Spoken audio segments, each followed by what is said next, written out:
Hey, what's up guys and welcome back to Anime King. And today I'm going to be giving you part 29 of What If Naruto was a direct descendant of this sage. Remember to get this one to 100 likes as usual. Share this to all of your friends in your social media platform.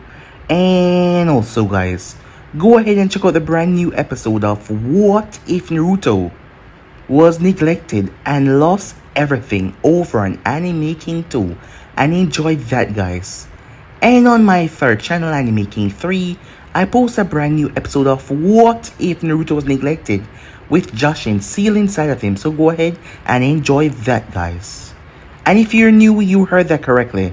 I have 3 channels, Anime King 2, and Anime King 3. I post on each of them every single day for you guys to enjoy. So go ahead and click that red subscribe button and become part of the Anime King family. And thank you for all of your help and your support. Remember to comment down below and tell me if you're new. I'll be replying talking back to all of you. So yeah, without further ado, what do you say begin this new episode? Start the intro.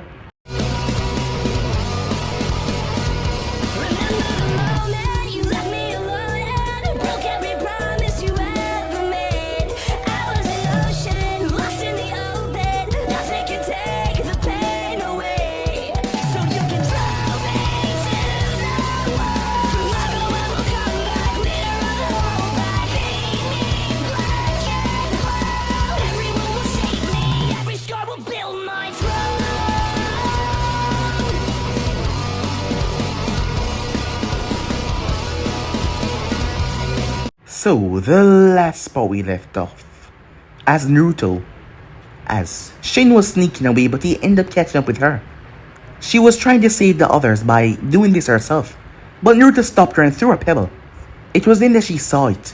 A massive structure came from the ground and looked around. She was gonna get skewered if she went down there by herself. So Naruto held on to her and jumped as he glided over the entire glacier and landed. He told her to go ahead. She had the power inside of her. It was just up to her to bring it out. She nodded. She made her way inside as Naruto was facing off against all of the robots outside, as he kept on absorbing and pushing back chakra into them, blowing them to pieces. As Fu came along as well. She told him that she didn't like when he left her behind like that, as she started to help him as he felt Shin chakra dim. As Fu told him to go ahead, he made his way inside as the girl was swallowed up by darkness. As Naruto encountered the demon, the thing was rabid and dangerous. It saw Naruto Rinnegan. With those eyes, he could control everything. The world would finally be his.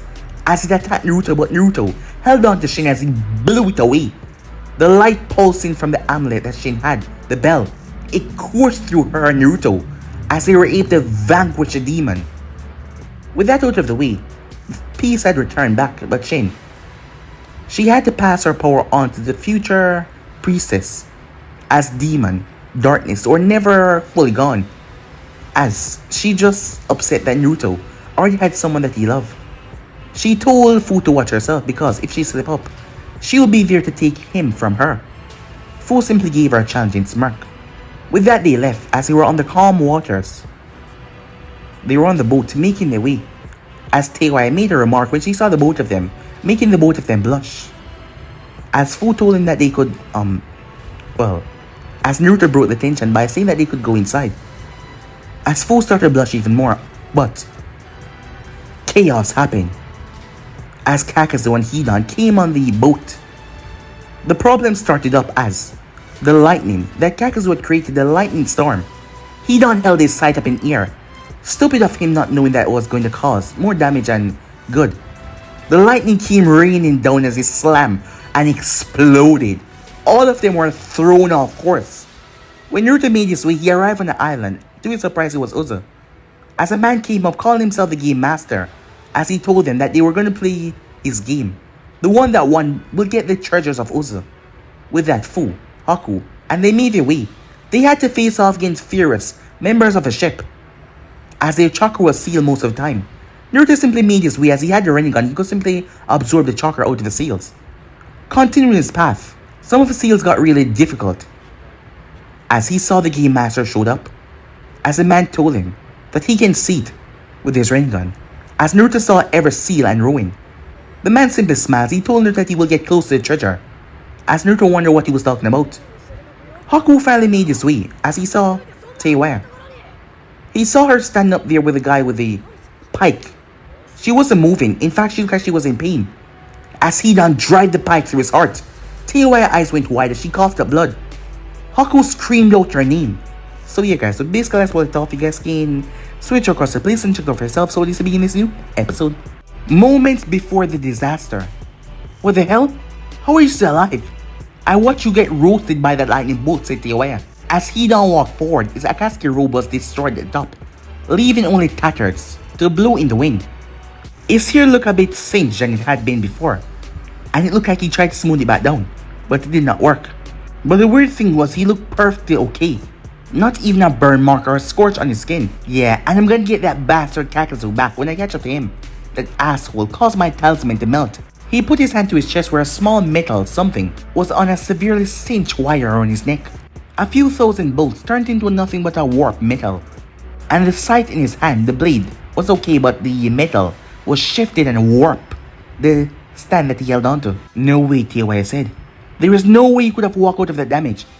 Your weapons took damage, but you're fine.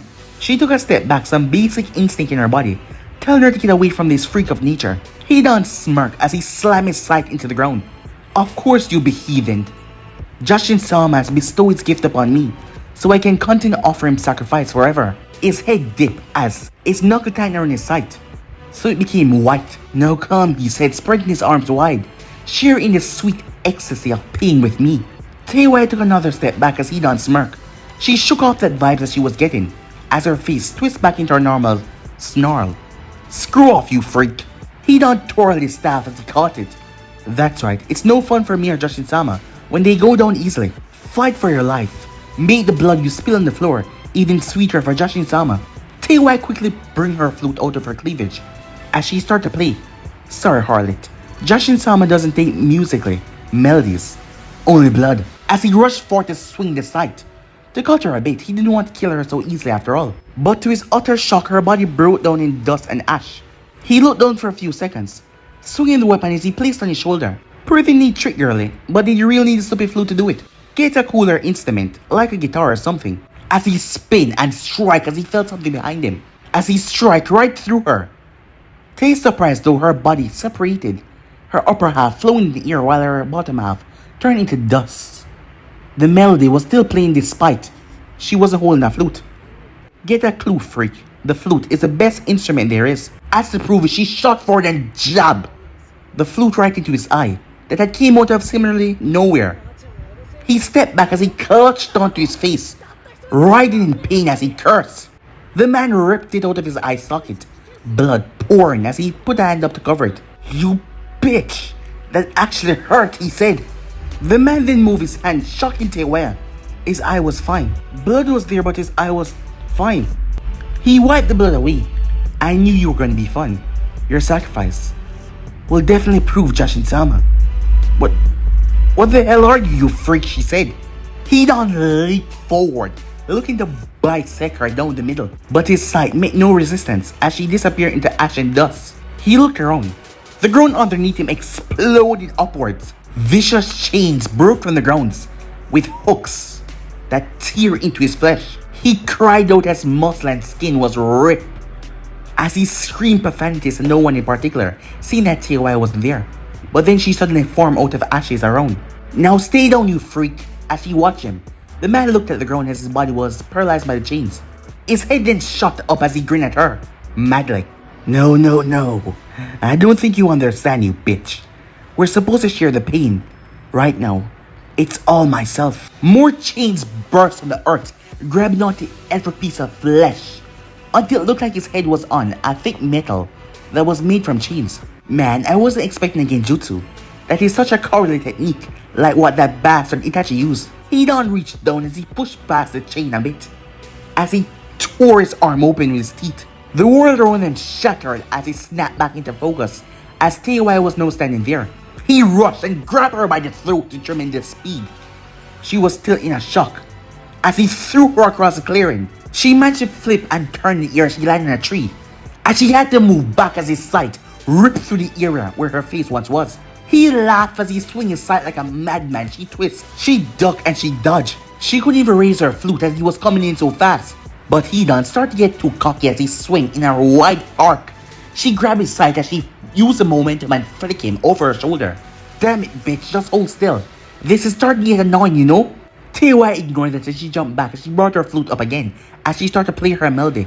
Hidan cursed, the ground below him break away as he sank into quicksand. As he struggles to get out. This isn't gonna work on me again, you bitch. As he teared the scythe across his chest, wincing but grinning at the same time. As again Jutsu broke. Tway was still standing there in a 3-point stance. Man, I thought you'd have at least run or something for me to hunt you. Have you finally decided to sacrifice yourself to Jashin-sama? Tway looked up, confused and Hidan as her body started to change. I wouldn't count on you, freak.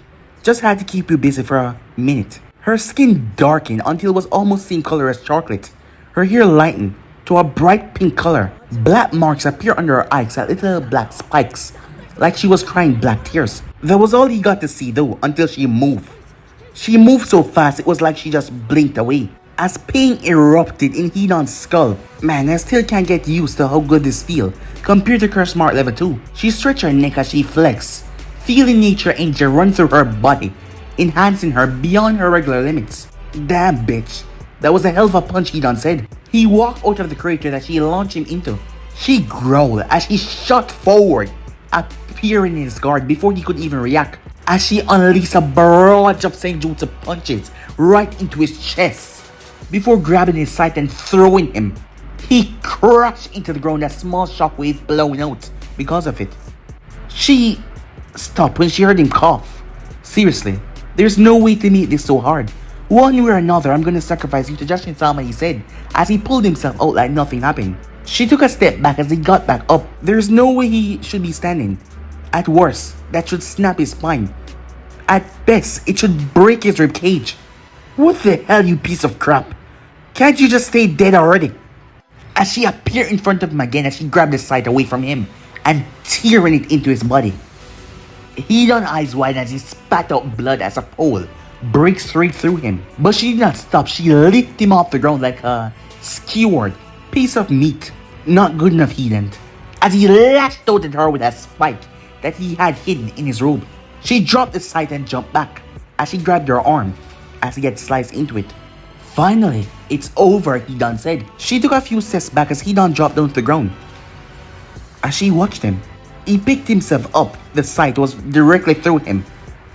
But he was just standing there like nothing. She couldn't figure him out, except for Orochimaru or some freaks that did something to their bodies. But she stabbed right through him. He should be dead. No kind of healing factor would save you from a direct lightning strike. He was just unnatural. What the hell are you, she said. As the man simply grinned, as he brought the spike up to his mouth and licked her blood off of it. I already told you, Hidan. I bear Jashin-sama blessing, and because of him, I am immortal. As his skin started to change color, her mind was trying to process what he just said. There is no way this guy can be immortal. Can he? As Hidan pulled the scythe out of his body. Blood poured from the wound as the man bent, holding on to the weapon tight, as he started to draw something on the ground. Yes, let us share in this pain, Hidan, so you can be cleansed by Jashin-sama. The man stood back up as Tway noticed there is not even a wound on his chest. Her mind struggled to come up with a response to what was going on. This is it, bitch, he said, as his skin changed to black and white.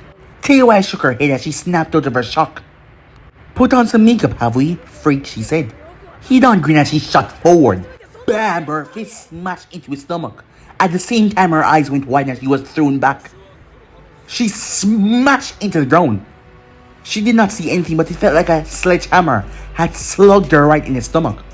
She slowly got to her feet as pain racked her body. As Hidan was getting back up as well, at least her punch did something. The markings over his skin was now gone. Do you feel it, Hidan said as he rushed back to the symbol as he stood in it. Do you feel the pain that we share? The markings returned over his body as he moved forward. As he pulled out the small spike and stabbed it in his thigh. Tway cried out in pain as she crashed down to the ground. She looked towards her thigh. Blood was leaking in the exact same place where Hidan had stabbed himself. Don't you get it yet, Hidan? We are linked. Another blessing from my lord, Jashin-sama. A blessing that he has bestowed upon us, so that we can share in the agony and ecstasy of pain. Slowly, he traced a spike up his arm. Tway cursed as her arm was slit open. The markings that defined her sage engine went away as her nature engine ran out.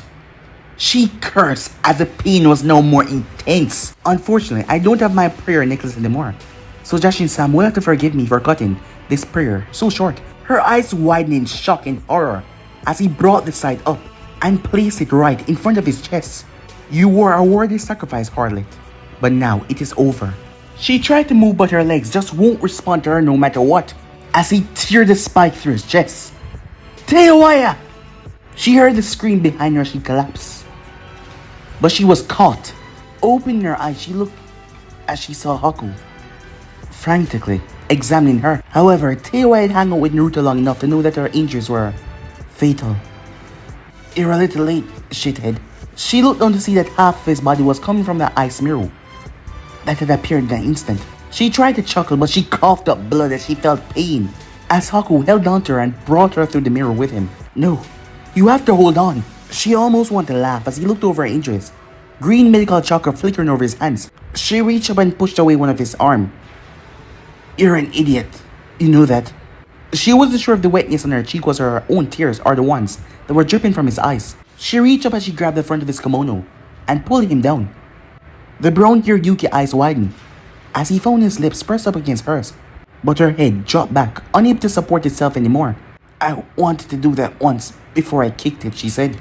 Haku was shaking as he looked under her body as her breathing became shallow. He knew he had to do something, but he didn't know what. As he saw more blood spill from her chest, he could still feel the warmth from her lips. His eyes hardened as he gathered a large amount of chakra in his hands. He really hoped that this would work. Meanwhile, Fu was diving down towards Zetsu, but a massive vine came from the ground, wrapping around the humanoid thing. As she did a mid-turn in air, her feet sweeping over the thing, she winced as her control over her wing constructs were shaking. As she leaned more to one side, she twisted her body as she landed on her feet, skidding back a bit. It's useless, Jinchuriki-chan. I know that you will defeat me sooner or later, but I only need to buy time for the other me to find your friends. Not only that, but your Bijou chakra is useless against my Mokidon, even if it doesn't compare to his. Fu's wing disappeared into sparkling dust as the water started to gather around her arms. Two long swords were created on her arms, each of their blades gleaming. Then I will end this quickly, she said. She dashed forward, twisting and jumping and dodging over the vines that tried to grab onto her. Though she couldn't avoid, she cut clean through. She then jumped up, dodging a vine as she stabbed her blade right through as she came down, ripping it in half. She then moved. As her blade stabbed into the cocoon that surrounded Zetsu, she leaped over it, pulling her blades along. As she landed on the other side, it broke from a clean cut, revealing Zetsu inside. Wow, you really are stronger than I thought, Jinchuriki-san. This is a fun fight. Full spin as she drive her sword forward to skewer him, but she found herself restricted. Oh look, it finally happened, Zetsu said in a happy tone. As Fu tried to find what was holding her back, she grunted as she felt her chakra being siphoned away. Zetsu moved away from her. What she saw disgusted her. A thick white slob that was growing and changed on her body. It had multiple faces as it was siphoning her chakra away. Do you like it? They grow from spores that I plant all over your body. When the fight started, they slowly siphon off your chakra. Fu took a calming breath as she straightened up, as she fixed Zetsu with a glare. Oh, so scary, Jinchuriki-chan. Perhaps at the end of this I could get a smile out of you. Her eyes turned amusing. They absorb chakra, she said. Zetsu grinned as his foot merged back with the earth once again. But his smile faded away when the white slab around Fu's body stopped. It was unable to absorb anymore. The white start turned grey as it became rocky and tough. Jinchuriki-chan, what are you doing to it? Fu remained still as things started to crack and fall off her body, shattering as it hit the ground. Massive roots burst from the ground, but Fu flew up in the air as she was finally free. Hey, that's no fear, Jinchuriki-chan. My parasite clones can't handle chakra like I can. You don't have to be so mean. Fu frowned as she looked at her opponent. It was like fighting a child. Although I'm impressed that you know Senjutsu. That's a really hard skill to learn, you know? As Fu took in a deep breath, enhancing her jutsu with the nature energy, the small amount that she gathered. Oh pretty, said Zetsu as sparkling dust came from her mouth. He had to close his eyes as light went off everywhere. Fu watched from above as she was unaffected by her skill jutsu. She then brought her in the tiger seal, and everything exploded. She flew back as waves of dust that came out, and the gusts blew her wings away. The smoke dissipated as she slowly went down there. Zetsu was on his side, his body twitching every now and then, black markings all over him. As she walked towards the man-plant thing, checking over it. Oh, so mean, Jinjoki-chan. I wasn't expecting that. But then again, his head shot up to show that he had a real face, and not the half face. Gotcha, as real Zetsu came from behind her and grabbed her neck in a chokehold. But Fu did not move. No, I'm afraid it's the other way around. Zetsu's eyes narrowed. Shadow, he couldn't finish after his water sword ripped through his face, severing it in half. You may have been able to sense everything touching the ground, but I don't have to if I don't want to, she said as she was hovering a bit in the air, before touching down her wings, falling into her back. The clone poof away as the plant man fall down to the ground. As the clone melted away in a sludge, she spotted a glint as she kneeled down and picked whatever it was up. It was a ring. It had the kanji for a guy on it that was often associated with yin element. With a shrug, she pocketed it. As she saw the barrier fade away, she dashed back further forward. She could tell that she was getting close to Uzunao. Meanwhile, I don't suppose we can talk before launching right back into fighting, do you? Noticed as he looked across on the man towards him. It depends on what you have to say, Kyuubi Jinjoki. He simply cocked his head to the side with a small smile. You can call me Naruto if you want. Naruto Kyuubi. The name doesn't matter as long as I get paid. As Naruto leaned against the Shakijo, he was glad that he could at least speak with certain members of the Akatsuki. So you're a mercenary, he said. I suppose. Although, I care little for titles. A better word for me would be entrepreneur. My name is Kakazu. Naruto could swear that he heard that before. Even though he had a perfect memory, sometimes things just get lost sometime up there in the file. Now enough talk. Wasting my time here dealing with reclins is not worth my time.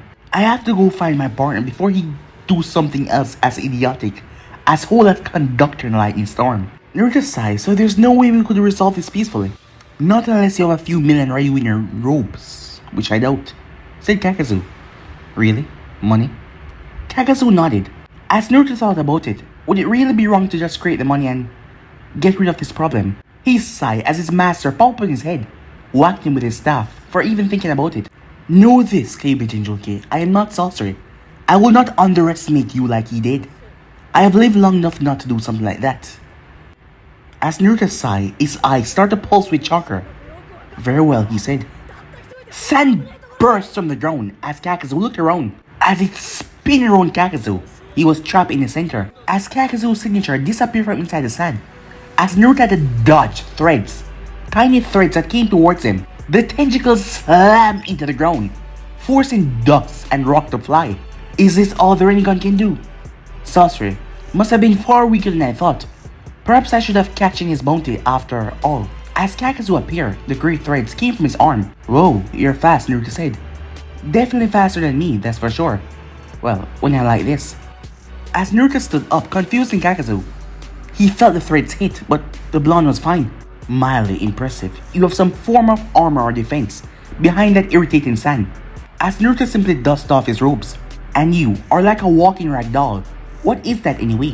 As the threading quickly returned back to his arm, whipping back together. I have no need to tell a brat like you anything. As Kakazu launched forward, as Naruto simply raised his arm. Almighty push. Mid-ear, Kakazu felt like a small train had slammed into him. He had been to Yuki no Huni, so he knew how they felt like, and what those was. His body smashed into the ground. Threading came from his body and stabbed into the ground, stopping his momentum. As Naruto stayed where he was, gazing curiously. Well, I suppose that is a so-called invisible attack I was warned against. It is certainly. Kakazu emerged. His cloak had been threaded. Formidable, he said. As Naruto saw the gruesome form of his body, grey threads were all over, stitching together like a destroyed doll. You interest me, Kyuubi Jinjoki. Perhaps in a few years you would have a bounty that catch my eye. It's almost a shame that you won't. Now, let's try this again. As the man's hands detached, threading burst towards Naruto. As Naruto raised his hand, as all of them froze in mid-air. Stopped by a wall of force, they were even more deadly than before. They were covered in an ominous glow and they were buzzing. Lightning chakra was coursing off each and every one of them. Naruto pointed his other hand out. Universal pull. A massive tree was yanked out of the ground as it came smashing towards Kakazu. Threads burst from his back and catch it and tore it to two pieces and threw it to the sides. As Naruto leaped away, the other threads crashing down into the ground. As the both of them face each other again. With every move you reveal yourself more and more to me, bringing us to the end where I carry you back to the Akatsuki, where you will have your habitual ripped out. It doesn't matter how powerful those eyes are. I am a living legend, and it will always beat you upstarts. Thicker, stronger sand tentacles burst from the ground. Do not think I don't know the signs for when someone is trying to gather senjutsus in Kakazu. I know the signs, and I know you have to stay still, and I won't allow it. Tentacles shot at Naruto from every side, not leaving him any space to avoid them. Sand whirled around him, but the lightning-infused threads cut through them quickly. His eyes pulsed as all the threads stopped by the invisible wall. He leaped away, as he didn't gather near enough Senjutsu chakra. Threads burst as he jumped and flipped back, but he flipped back into a large group that simply tore out of the ground. Blood dripped from his mouth as he was skewered all over his body from Kakazu's threads. It was pointless from the start, Kyubi Jinjulki. You are too young and too weak to last long against me. Naruto smiled as blood still dripped from his many wounds as Kakazu walked over. Oh, I think I lasted just long enough to be honest. Kakazu was slammed by an unseen force, his body breaking down into the earth. The Naruto and the threads simply poofed away. As the real Naruto came out of the ground, his eyes flashing golden as he walked towards the crater. How's that for experience? Did you learn something? He diverted his head to the side as threads burst into smoke. As they came back behind him, he turned and grabbed them. He felt a tingle of the lightning chakra, but nothing else. As he absorbed the chakra out of them, another volley of thread came towards him as he turned. It was like they were moving in slow motion. When he was infused with nature energy, the entire world seemed to be calm. Everything was going slower than it seems. Everything was peaceful. The moment as they came close enough to him, the lightning vanished from around them. As the chakra was absorbed into Naruto, the threads got through and hit against his Ashura enhanced skin. They couldn't even dent him. You were right. You shouldn't have given me time to gather Senjutsu. Usually, using two of my packs like this is pretty hard, but I still haven't found my limit when I tap into nature engine. As he yanked on the threads, pulling and throwing Kakazu across the clearing. The man was trying to anchor himself to the ground with more threads, but Naruto had ripped him out like a weed. He twists as he landed his feet, gouging out trenches out of the earth. You might know how to access Sage Mode, but you don't even begin scratching at the potential of the first Hokage. You can't stay this way for long, I know that much. But Kakazu's eyes widened when Naruto blurred out of sight. Actually, you would be surprised. The man lashed out a backhanded punch as Naruto's voice was right behind him. But Naruto caught the fist with one hand. The force of the blow created small shockwaves. I am willing that I can hold on to Sage Mode long enough to deal with you.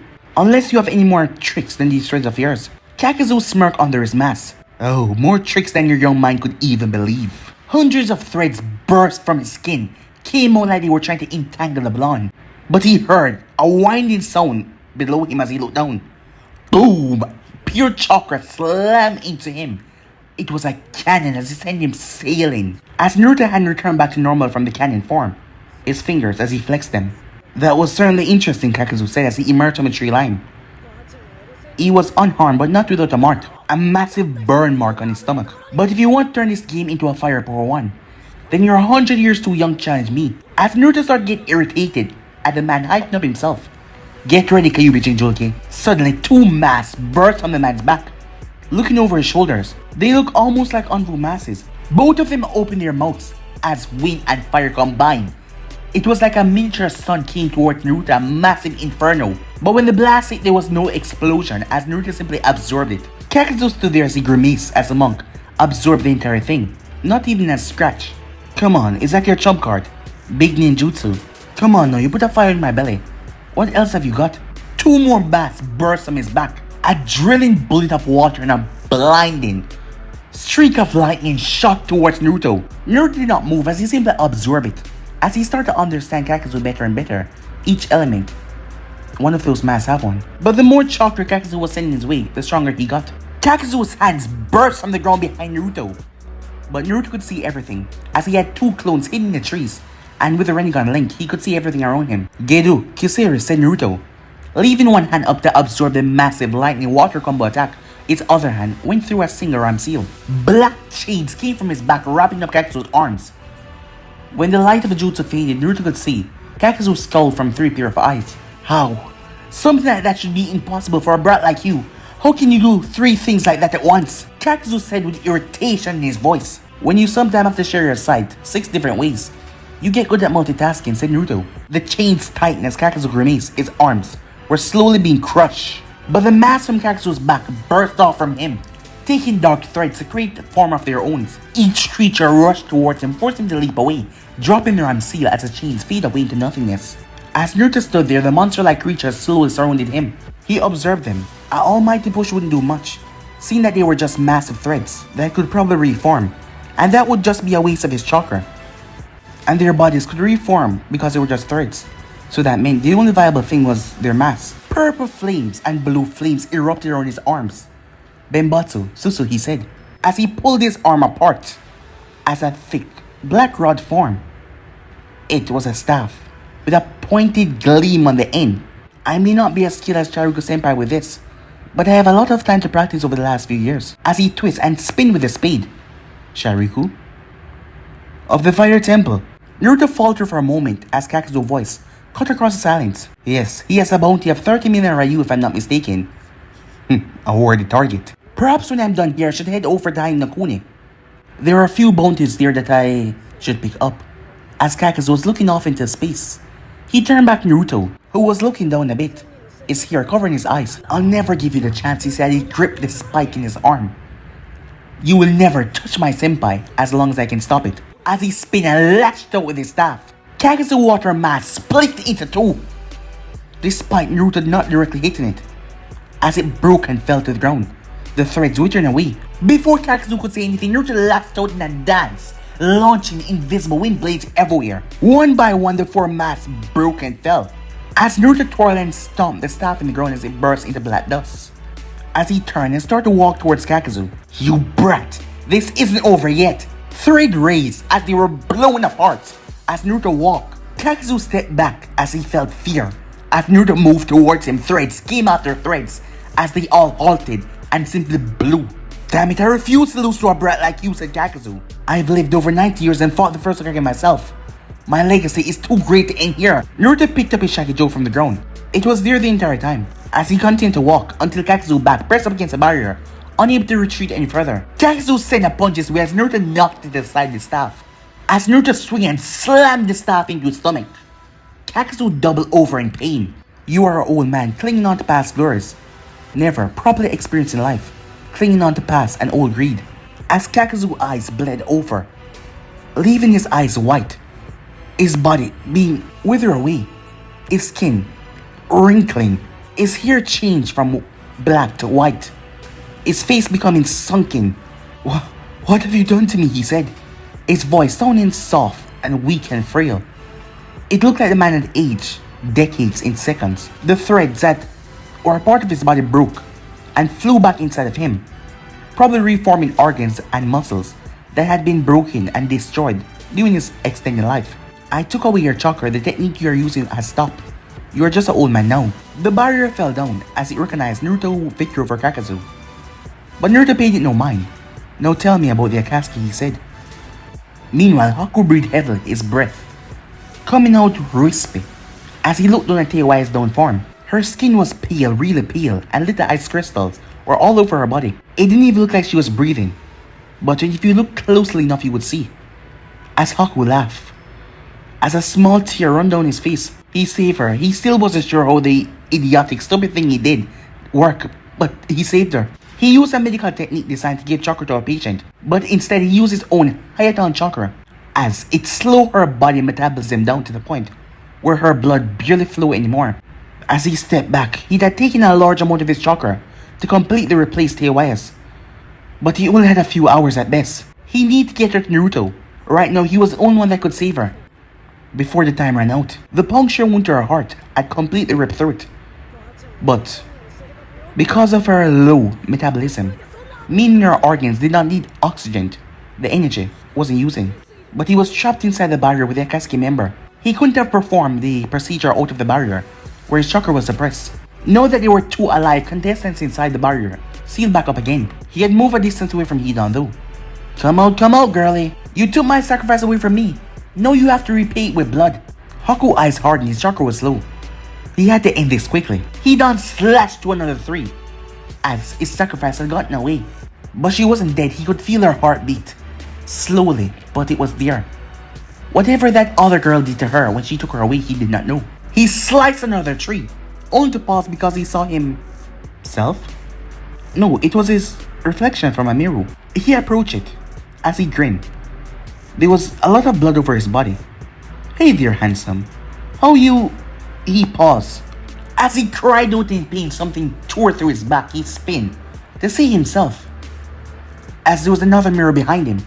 He cried out in pain, another tear down his left arm this time. He turned in rage to see himself once again. Another mirror. Normally, I don't like violence. The voice came from everywhere as mirrors. Trap Hidan inside. Hidan did not move because he was too arrogant, because he thought he was completely immortal. Nothing could do him anything, right? But you hurt my friend, so I'll make an exception. Haku's voice came out. Hidan just licked his lips, waiting for his opponent to show himself. But he cried out in pain as his back was ripped open. He cried again as his arm was ripped. The cries kept on coming as his body was being torn open. Hidan dropped down, his body losing tremendous amount of blood. Damn it, you bastard. Show yourself, coward. As he realized his wounds were healing a lot slower than usual, and it was getting a lot colder around him. As Haku had his mask over his face, he appeared in each of the mirrors. Hidan leaped forward to drive his sight into one of the mirrors, but a Senbon pierced right through his hand, as he lost movement in that finger because it severed one of his cards to connect to his hand. As the sight dropped. This is not little punk. He was stabbed directly all over his body by Senbons, as he dropped down to his knees, unable to move his body. Damn it, once Kakazu get here and get these damn Senbons out of me, I'll rip you to pieces. Haku stepped out of the mirrors, eyes frosty. No, you won't. Now disappear.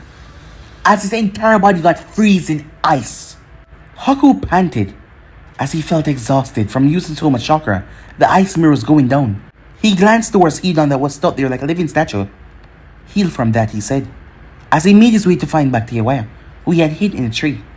Meanwhile, Naruto stepped back away from Kakazu. The man was propped up against a tree, breathing heavily. Aging so fast, it took a toll on one's body.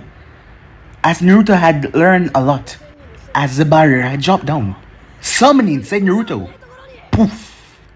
As his friends were now there. Haku looked around. Naruto?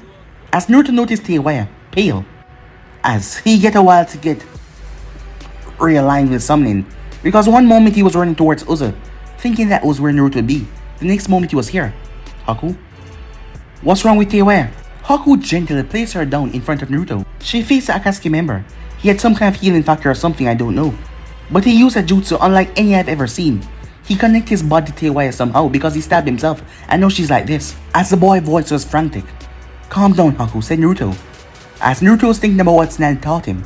To be calm in situations so that your mind could go through the process of thinking. Whatever you did to prolong your life is working. We have some time. As Naruto saw the Hayatan chakra, it was, well, a quick thinking idea, but it worked. She was in a stasis. Although if he was there, he would have slapped Haku for doing something so reckless.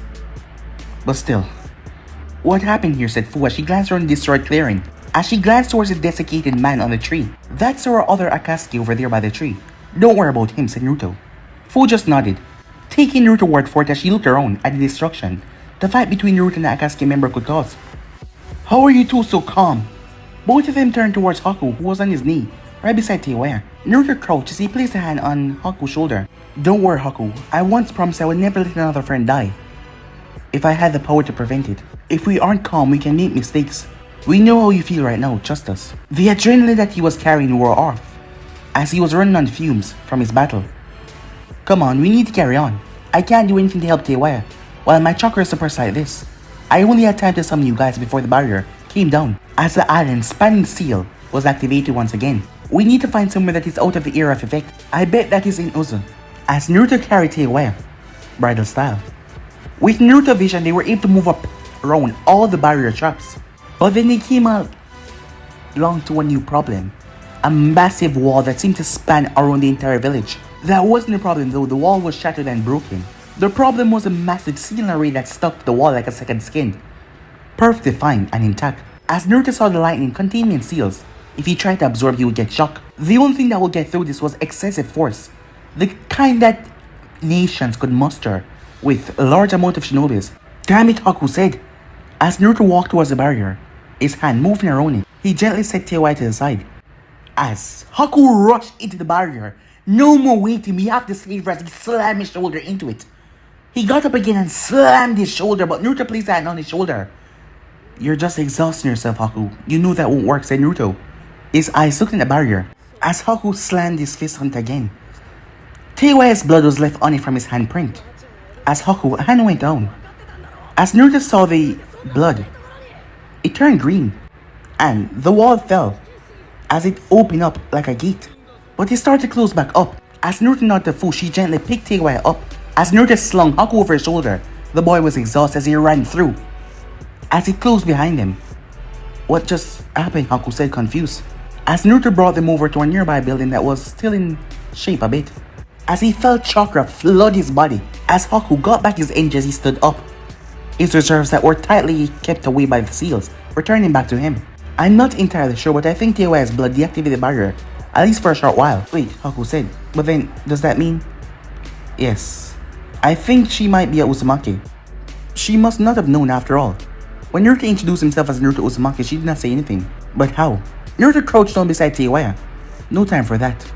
We'll have plenty of time after I heal her. Right, Haku said.